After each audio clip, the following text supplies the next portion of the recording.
right. Hosea, part 33. Whole whopping 2 verses again.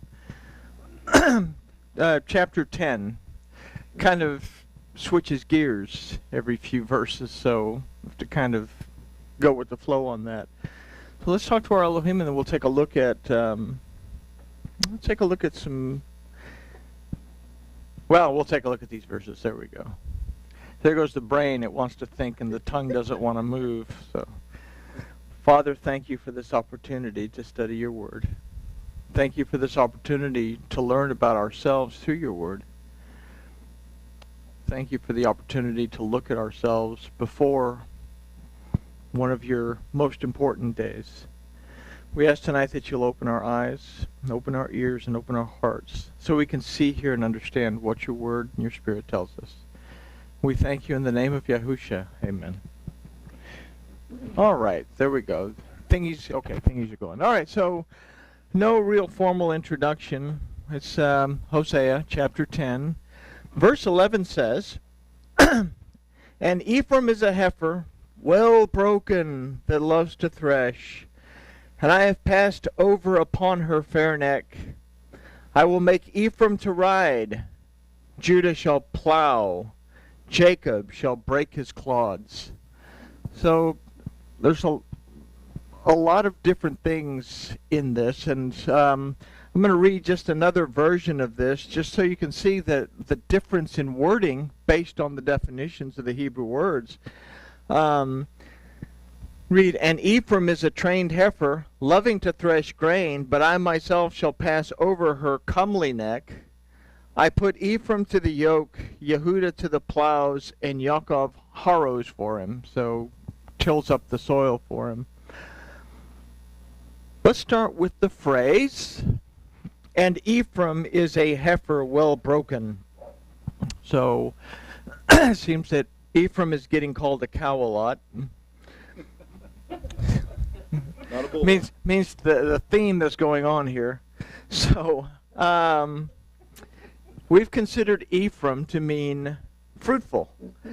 Now the word for heifer, we saw this a few studies ago, is eglah, that comes from the root agol, that means to revolve, as in to go around and round. And we thought of, okay, how does this pertain, or can this illustrate for us that helical time in the Torah, something that is constantly revolving? So the word used for broken does not mean broken. It's the word lamed that we've considered from the letter lamed, but lamed as a word means to teach, to learn, and to be led. So what we can consider from that, the meaning of fruitfulness has been taught over and over. Okay, so that's kind of a strange thing. The meaning of fruitfulness has been taught over and over. And how many different doctrines and how many concepts of what it is to be fruitful have been taught over and over. And we get, I remember, oh gosh, almost 20 years ago now, there was this prosperity message being taught, this fruitfulness message being taught. And if you do this, you'll be fruitful, and if you do that, you'll be fruitful. So it changes. So let's look at the phrase that loves to thresh. The word for love is ahav, that represents a human type of love and friendship. It also represents a human being's love for Elohim. The word for thresh is ladush, that would mean towards or in the direction of threshing. The word douche means to tread on, to tear, or it also means to trample. So adding this to the concept that we've developed thus far, we can consider a fruitfulness that has been taught over and over, to tear, to trample, and to tread on something. So does the prosperity message, does this concept of fruitfulness, or does this concept of even salvation or rapture or this or that, does it trample on what the scriptures actually say? So now we have the development of our own concepts, our own dogma that we repeat over and over, but the truth of the scriptures kind of get left without us actually being able to pay attention to what they might say. So let's consider the next phrase, and I have passed over upon her fair neck. So the word used for I have passed over is avarti, that can also mean I have been alienated, I have been done away with, I have been swept away, and among others, I have ceased to exist. The word for upon is al, that can also mean on account of, according to, in regards to, considering. The word for fair is tuv, that also means prosperous, and it comes from the root tov, that means good. The word for neck is zawara. Zawara. There we go. Yeah, I looked at that. I took a double take on that. But from the root zur, that's a lot easier, means to be bound or to become confined. So if we take all these definitions and crush them together, we can come up with a concept or an idea that I have been alienated, I have been done away with, and I have ceased to exist on account of the confines of your prosperity. This prosperity is a fruitfulness that has been taught over and over to tear, trample, and tread on. Okay, so now we're getting a concept of something that's taught to show you're in really good condition, you're being fruitful, you're being prosperous, you're being all this stuff. But anything that has to do with the relationship with Seh HaElohim is kind of being left behind. And this is kind of where the northern kingdom was. They're looking at all of this prosperity and all of this good stuff that they have, because there was a time when Yehuda, or Judah, and Israel were doing really well. They were prospering. They were prospering with the kingdoms to the north. They were prospering with the kingdoms to the south. They had trade routes established. One thing about Israel is that it is the major trade routes between Egypt and Jordan. So it was a very prosperous time. So now they're looking at prosperity more than they're looking at their need to have a relationship with Seh HaElohim. And can we consider this in any way happening again in a helical motion? That the temple at one time became corrupt to where the money that was coming into the temple was what was important, and the relationship with Yahuwah was no longer important. We can go a step further in that helical loop that the church itself became the same kind of corrupt entity, in that what was more important was its wealth and its control over the people, as opposed to anything that had to do with a relationship with Seh HaElohim. So let's consider the next phrase. Well, let's get down to where I'm supposed to be, which is way down here. Okay, let's consider the balance of the verse to see what is torn, trampled, and tread on. So the last phrase of this verse is, I will make Ephraim to ride, Judah shall plow, and Jacob shall break his clods. So there's no translation in this verse for the phrase, I will make. It simply says, to ride Ephraim. So something that has to do with being mounted on or riding fruitfulness. The word for ride is rakav, that also means or refers to something being placed upon something. So if we consider that Ephraim means to be fruitful, let's consider the concept of a fruitfulness that has been taught over and over to tear, to trample, and to tread on, will be placed over and will overlay and confine a good and prosperous fruit. So now we have a concept of what is good fruit, what is truth, compared to whatever it is that is laid over that truth that hides it. but we see a prosperity message, so to speak, that hides the underlying truth and the need to do something in order to be truly fruitful. Everybody with me? And this is, I guess, where Israel was. They have a form of prosperity, and even we can take Paul's words. They have a form of reference, but they deny the very power of the existence of Yahuwah. So let's go on. Let's consider the balance of the verse to see what it's doing. Okay, the phrase, blah, blah, blah. The word for ride, we've talked about that. Let's consider the concept. Okay, a fruitfulness that has been taught over and over to tear, to trample, and to tread on will be placed over. Will be appraised over. Okay. Yes, I've been listening to Sandra too long now, getting all excited about her new adventure. Placed over and will overlay and confine the good and prosperous truth. So an idea we consider from this is when false worship is perceived as true worship, its dogma develops a false interpretation of prosperity and a false interpretation of fruitfulness that covers over the true prosperity and fruitfulness in the word of Yahuwah. So they can see from the physical aspects of their life that everything's going great for them, but they have no spiritual connection. They've basically been separated from the one thing that can protect them and keep them from going into the captivity that they're about to go in with Assyria first and then Babylon, because without Elohim, then the physical act of conquest is going to fall to the stronger nations. Is this what happened with the house of Israel? Did they begin to believe their own dogma to the point that they alienated Yahuwah from them to the point that in their eyes, he ceased to exist?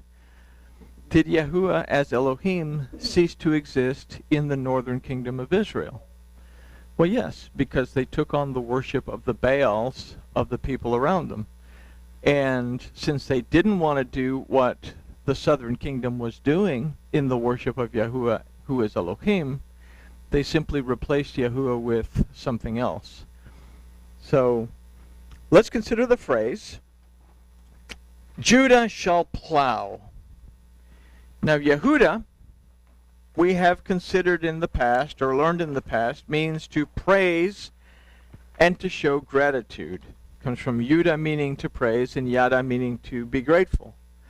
The word for plow is yicharash, that aside from to plow means to devise and to plot evil, to be silent, to be deaf, and to be speechless. So let's consider some questions before we look at the ideas that we can get from this phrase. Can the praise and the gratitude that is developed in a false system of belief that is shown to another Elohim be heard by Yahuwah Elohim?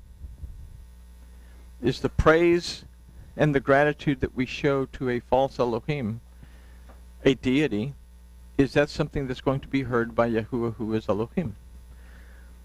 Is false dogma seen as good in the eyes of Yahuwah, or is it seen as the devising and plotting of evil to lead astray?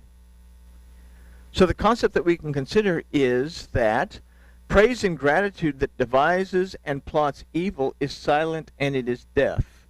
It never reaches the ears of Yahuwah Elohim, nor is the word of Yahuwah heard by those practicing it. So, if I'm stuck in a belief system that tells me something, and I believe this belief system because grandma believed it, and it's been in the family for years. Like my mother used to tell me, you have to be Catholic because it's the oldest religion on earth. Okay, well, all right. So is that a reason for me to stay in that religion? Why do I believe what I believe? Does Yahuwah Elohim respect a form of worship that is not based on his instructions on how we are to communicate with him? Will I be able to communicate clearly with my Elohim, or will I be able to hear clearly from my Elohim? I mean, these are questions that come up. If I recognize that I'm in a falsehood, can I cry out to Elohim and make teshuvah? Well, in this case, the ears are open, the communication is open. I can make teshuvah and begin walking the way I should. But if I continue walking in the way that is foreign to the worship of Yahuwah Elohim, then I remain in that separated state. Anyway, there we go. So let's consider the phrase, Jacob shall break his clods. We've considered in previous studies that Yaakov means to supplant, means to replace one thing with another, to replace a truth with a falsehood. There is no word for clods in this verse. It's implied in the word yisaded that means to be abrasive, means to harrow. And to harrow basically means to break up the soil and to abrade the soil so it's smooth so that you can plant. To harrow, there we go, which means to prepare a field for planting. Oh, there we go. The idea that we can consider from this phrase is that what will be cultivated will come from a falsehood that has replaced the truth. Was the northern kingdom suffering from this concept in any way? Did they plant ideas based on a falsehood into their system of belief that separated them from Yahuwah Elohim?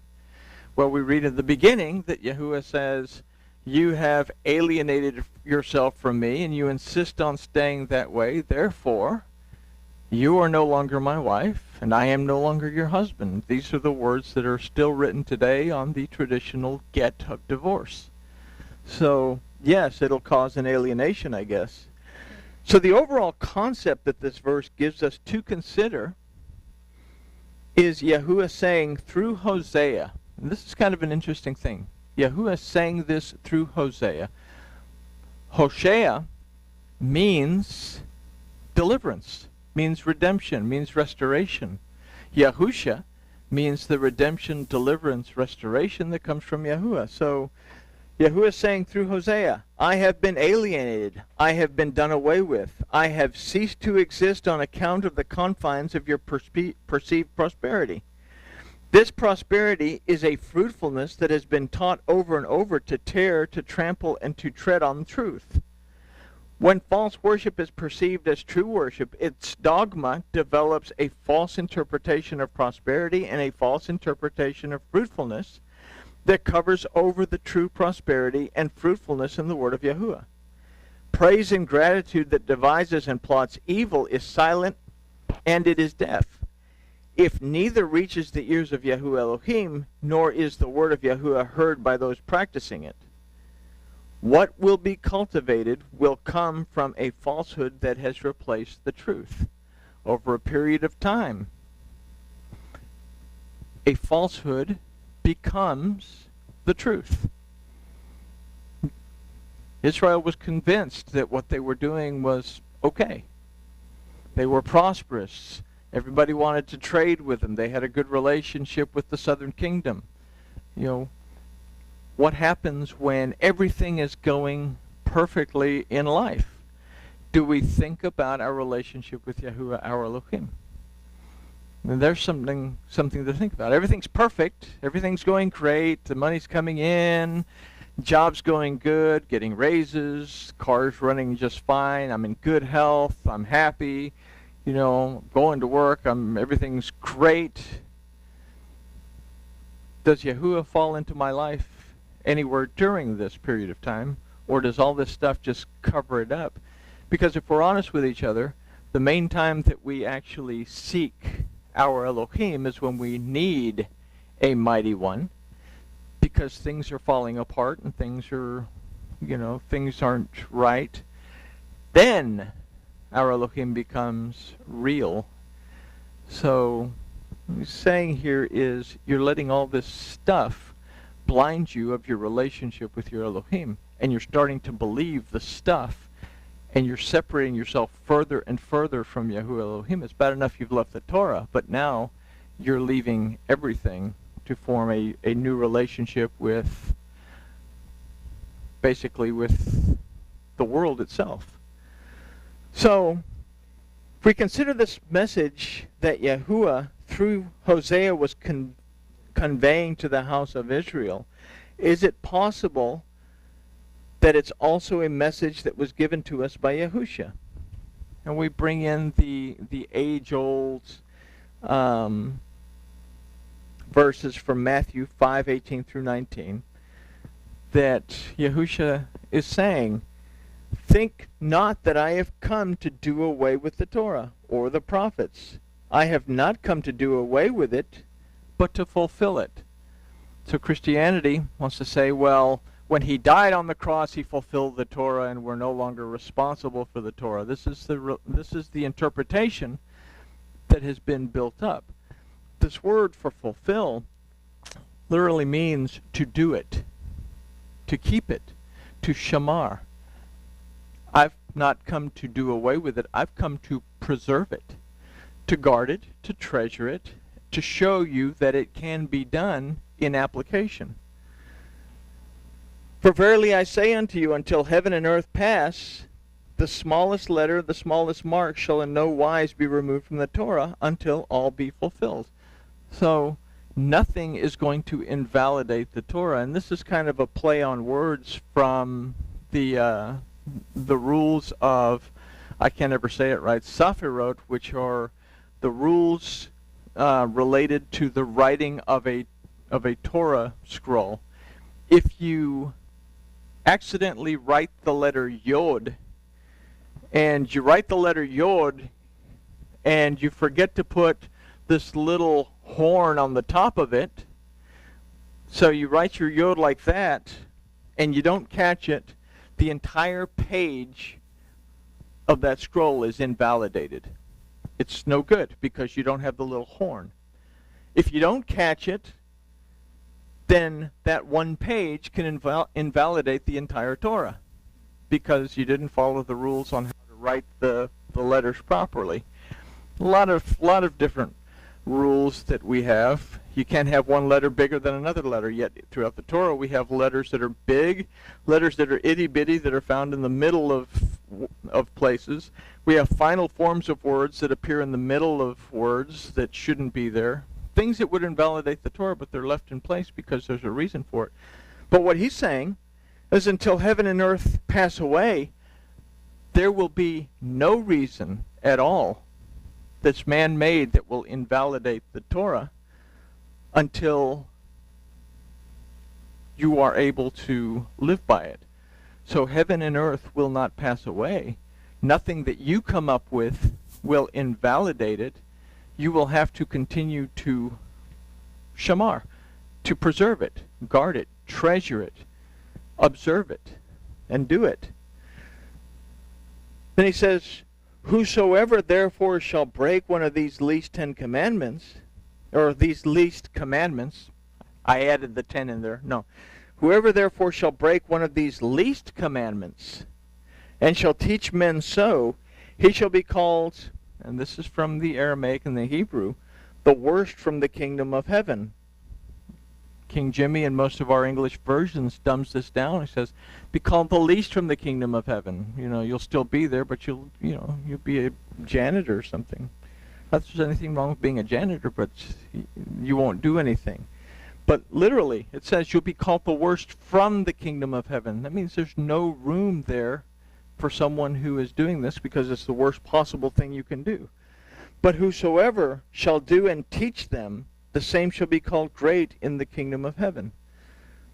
So a concept here is that we cannot allow ourselves to supplant what the word of Elohim has to say just because a doctrine or a dogma matches our lifestyle and gives us a false sense of prosperity or a false sense of everything's okay.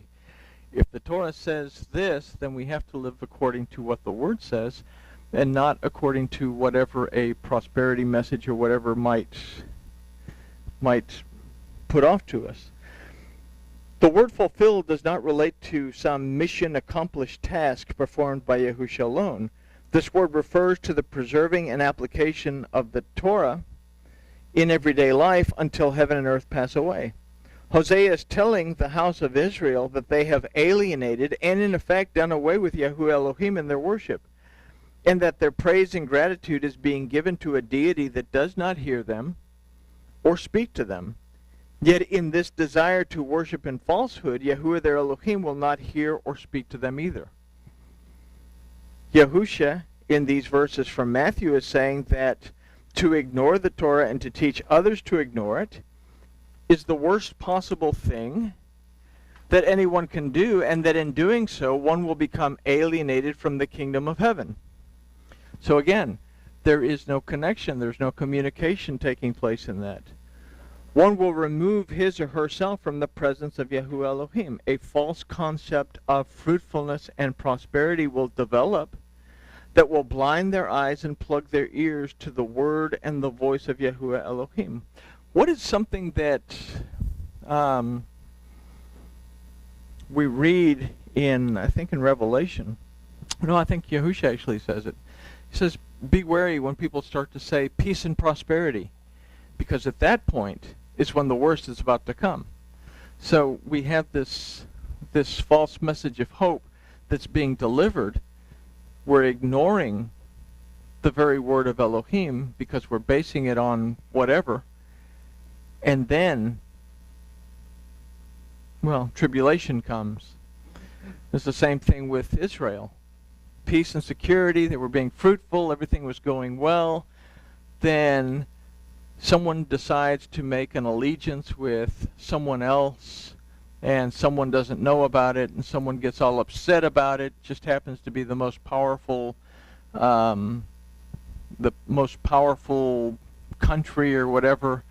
And not only is Israel invaded, but Egypt and Judah are also end up being invaded. And this started with Assyria first.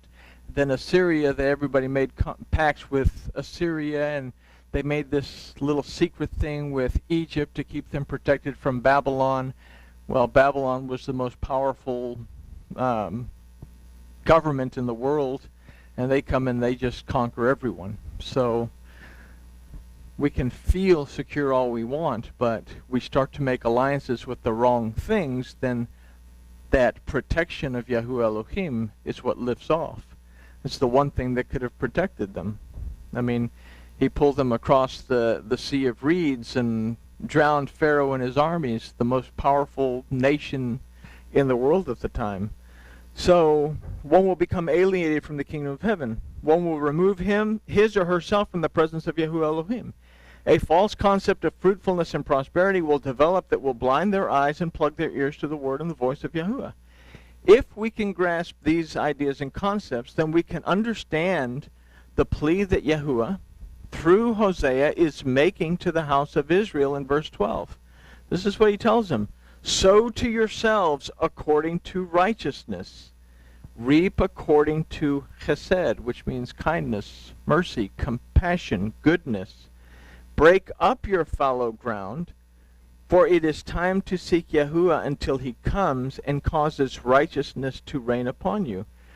Saying break up that soil that's got all that garbage in it so that you can plant the good seed, so that the rain of righteousness can come down, so that you'll produce real fruit and have real prosperity and real fruitfulness. So this turns out to be a fitting study before Yom Kippur, in that we must take time to really examine where we are in our relationship with our Elohim, and take the time to examine how it is that we praise and show gratitude, and on what we do, and on what do we base our praise and gratitude. Why do we worship the way we worship? What is the origin of the way we worship? What do I need to adjust? And this is all about, we talked about it at Yom Teruah, goes into Yom Kippur. I'm looking at myself. What do I need to adjust in my relationship with my Elohim in order to get it right? Because I'm going into Sukkot. I'm going into the most joyous time of the year. Sukkot is the festival where we're commanded to have joy. So am I going to be ready to go into Sukkot with joy? Or am I going to be carrying baggage still that I haven't gotten rid of, Yom Teruah, Yom Kippur, prior to that, even during Elul, prior to that at Shavuot, or the counting of the Omer, or even at Passover when I said, yes, I accept the wine